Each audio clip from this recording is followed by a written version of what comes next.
Relationships. I knew I would get this request one day or another.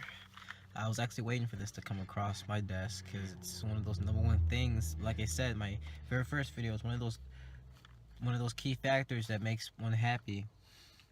Um, yeah, relationships. Now I'm gonna do on the boy and girl side. But then again, I think it's best that we kind of do it on a generalistic kind of thing because usually rules apply for both sexes. Um, yeah, I mean, the thing about having, being in a relationship and lusting for a relationship, they're two different things, obviously. When you're wanting a relationship, either you are jealous that other people have it, and or you just want somebody in your life that cares for you a lot and that piques your satisfaction. I know when I was younger, back in middle school, I wanted a girlfriend just because everyone else had one, and I really didn't understand the value of it all until I reached high school when I entered one of my very first actual relationships. But that one was kind of a start off because I really didn't know how to handle it.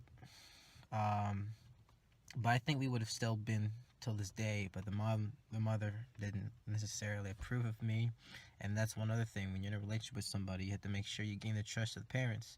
Make sure both parents of both sides meet. That's key, so that there's that trust. So whenever you're hanging out with your girl, or whenever you're hanging out with that guy, it's true on both sides. Um, but anyway, before you can really engage in a relationship, you have to understand that there is value in there. I mean, when I was younger, relationships were seen upon as something, essentially just, sex was the ultimate goal, and that's not the ultimate goal. What shouldn't be the ultimate goal for a relationship, though it's an application to it, shouldn't be your ultimate goal. And when your relationship just starting out the first year, I think that shouldn't really come across the minds of both sides until maybe the second or third year, once you're comfortable with them. Um, Once you're in it, you're in it. But you got to make sure that you value your other side. You have to be considerate.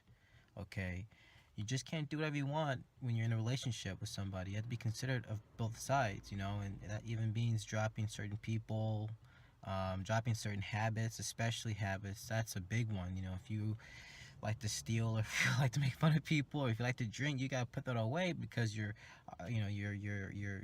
other half may not like that. Um, but then again, it depends. But you just gotta be really considerate.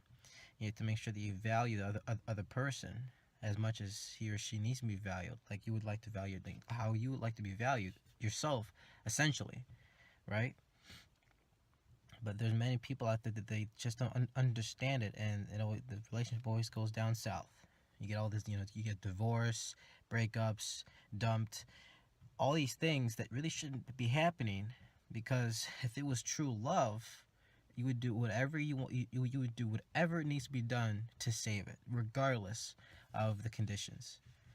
Um, but if murder or any of that kind of stuff is included, yeah, I wouldn't. If your other half is a serial killer, that's something you don't want to work out. That's something you want to work out with the law and a prison maybe.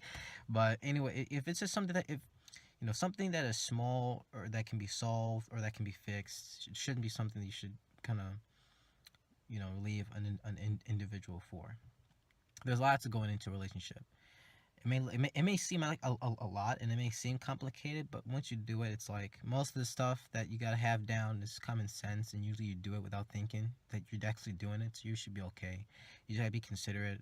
You just gotta be loving and make sure that you really mean the words that the word "I love you" isn't a word like any other word. It's a word that you exchange when you really mean it. It's a sacred word that should only be exchanged when you truly love the person. This video is also directed to people, not only people that want relationships or that are in them, but those people that want them so bad, but every time they try to do it, it just doesn't work out for them. Maybe it's the approach, or maybe wrong person that you approach to, or maybe it's your personality it just doesn't cultivate the person that you're trying to get, or maybe it's just not that time. You know, there's a time and place for everything, and if you're not in a relationship now, don't worry, you have the rest of your life. It's easy to say when you're a teenager, but this could also apply for people up in the 20s and 30s. You have a whole a long life ahead of you. Just because you don't have something now doesn't mean you won't have it in the future. You just gotta wait. And I speak from experience and from all the mentors and the people that I've talked to in the past. Um, if you don't have it now, you will have it eventually in the future. You just gotta wait, and especially with relationships, that's something that you just gotta wait for. The right person will come. You just gotta be patient. The world is filled with 7 billion people. 7 billion people out there. There's at least one person that's right for you. At least one. So if you're being depressed, if you're depressed about not being in a relationship, or if you're depressed that there's no one out there that loves you, put that emotions aside, because you listen. Life is not just about relationships. Yes, it's one of the three main factors, but see, there are the other two factors you have to consider. Um, Prosperity and living life. You just gotta put all those under consideration.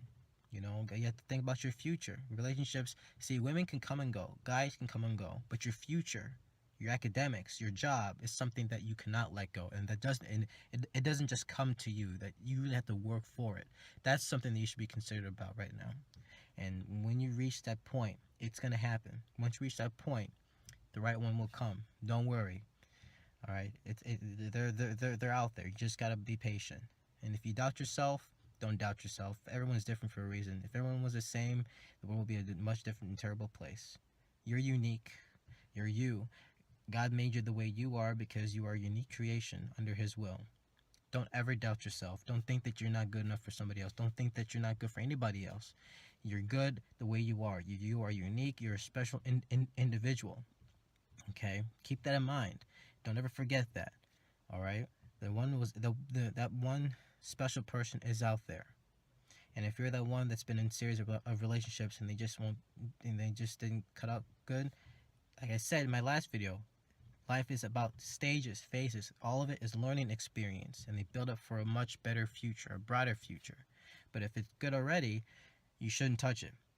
And if there are problems, fix it. If they cannot be fixed, which is almost near impossible these days, then you just move on. But usually, and you'll know things are already perfect the way they are. But like I said, life is all about calibration and adaptation. You just gotta adapt. But then again, you have to make sure the phases still come into play, because your future is there. Your future is there. You just gotta strive for it. Okay. So that's all I can say about relationships in this one. I'm gonna do a two-parter, because I also got a request last night actually about how to keep a relationship going actually, and how to keep that awkwardness. Just keep the awkwardness away, to where it'll be like, it'll be like nothing. Like you'll feel comfortable with your with your other half, boyfriend, girlfriend, like you are with family. You'll be willing to do anything in front of them. You built up that comfort zone with them. All right, I'll talk about that in my next video. And maybe I'll also include some tips on how to get certain people out there. I mean, I used to be a date doctor. I mean, people used to come to me all the time for advice on how to date. And it was amazing though, because at the time when they asked me, I was chubby, big and chubby, and I wasn't attractive. But yeah, all these advice and tips I gave to people, they worked with flying colors. And they're like, "How come you don't have a girlfriend? You're so good." I was like, "Well, I'm gonna get rid of all this now." So I've gotten rid of all that, and now I'm in the good seat. I'm in the hot seat now. So now they're like, "Oh, okay, now it's understandable." But even myself, I don't know where I stand. Neither does anyone else. They really don't know where they stand. But you just gotta wait and see, and then you'll be surprised in what comes across your table. So hope you enjoyed this video. Any comments, concerns, questions, put it down below. This is just part 1, guys. I'm gonna do another part, so don't worry. I should do a whole section on relationships, because relationships in general should be its own different field, like physics, quantum physics, mathematics, calculus, astronomy, cooking, culinary, all this stuff. It deserves its own field just on how complicated it is verbally and when you're thinking about it. But when you really do it, it's like putting butter on toast, usually. Sometimes you get rough toast, sometimes you get smooth toast, but it all works out now, doesn't it? You still get butter on there one way or another. So, catch you guys later. Hope you guys enjoy this. Like, subscribe. Deuces.